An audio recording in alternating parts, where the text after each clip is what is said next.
Hey everyone, Reverend Sarah from St. Paul's United Church in Paris. I hope you're doing really well this week. My apologies, it's been a really busy week, and Tuesday's message has now turned into Wednesday's message. There was lots of technical things going on yesterday and issues with internet and uploads, and I just gave up and I'm starting over. So, first and foremost, we are coming up to Palm Sunday this coming Sunday and entering into Holy Week. So, I just want to make sure folks know some of the things that are happening around and special services that we're going to be offering throughout Holy Week. So, starting this Sunday at 10:30 a.m., Palm Sunday worship, it's going to be lots of joyful music and celebration. It's an all ages service of worship. Intergenerational is another name we use for it.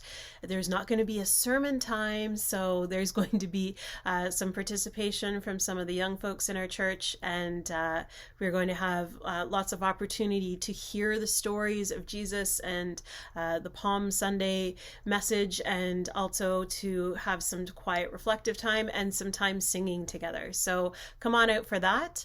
Then on Good Friday, we are having a service of worship at 10:30 a.m. And then on Easter Sunday, just one service of worship at 10:30 a.m. as well. So that's our Holy Week services going on. We hope that you can join us for one or all of those and find something that speaks to you and holds sacred space for you and helps you feel closer and connected with God and with one another. This past Sunday, our fifth Sunday of Lent, we focused on the passage from John's Gospel where Mary of Bethany, or the sister of Martha and Lazarus, as lots of people know this Mary, in our Bible study, we've been learning about a lot of different Marys. And this Mary is known for pouring out a bottle of expensive perfume all over Jesus's feet, and then taking her hair and anointing the feet and wiping the oil up with her hair. And people look at this like it's just the craziest thing they've ever heard. And in the story, in the narrative, in the scriptures, Judas calls out Mary and he says, "What are you doing? That is expensive stuff. It could have been sold and the money given to the poor. You're wasting it." And Jesus says, actually, she's doing it to show her love for me. And our Full to the Brim resource refers to this passage and this act that Mary did as a brazen act of beauty.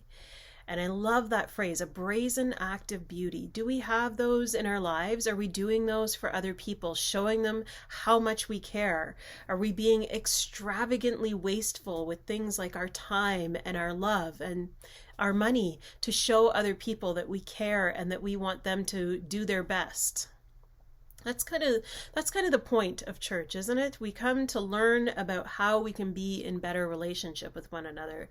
And this story is one that a lot of people struggle with, to understand, like, why would Mary have done this, and what's the whole point of the show that she put on and wasting this perfume? I mean, can you imagine buying a bottle of perfume and pouring it down the drain? That's kind of the equivalent here.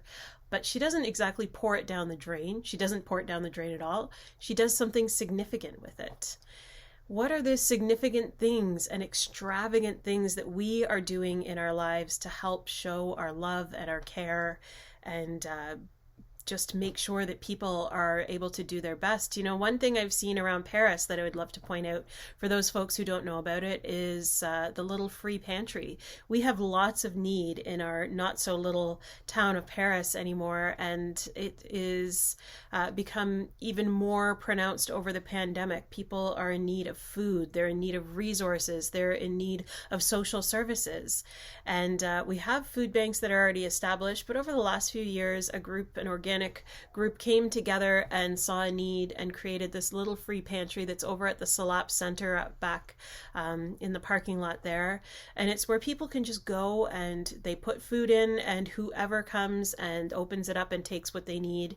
And there's food in there. Sometimes there's little clothing items, gloves and hats and scarves, stuff like that. I know I've gone and put in things like hand sanitizer and masks when those were needed. I threw puzzles in there one time.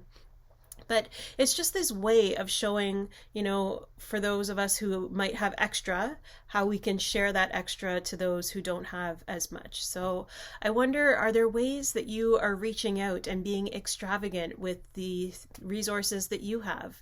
And if it's not money, that's absolutely fine. That's what some people have. Other people have time. Other people have talents that they could share extravagantly with people. And there's so many gifts. We all have a gift that we bring to this world.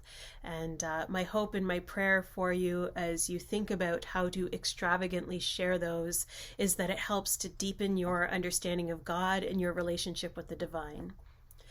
I think that's everything for the week. I've given you some big things to think about and some food for thought around services that you might want to attend as we enter into this high holy time of the Christian year. And I will leave you with my final words that I always leave you with. Wherever you are this day, I hope you're safe, I hope you're well, and I hope I get to see you soon. We'll talk to you later, friends.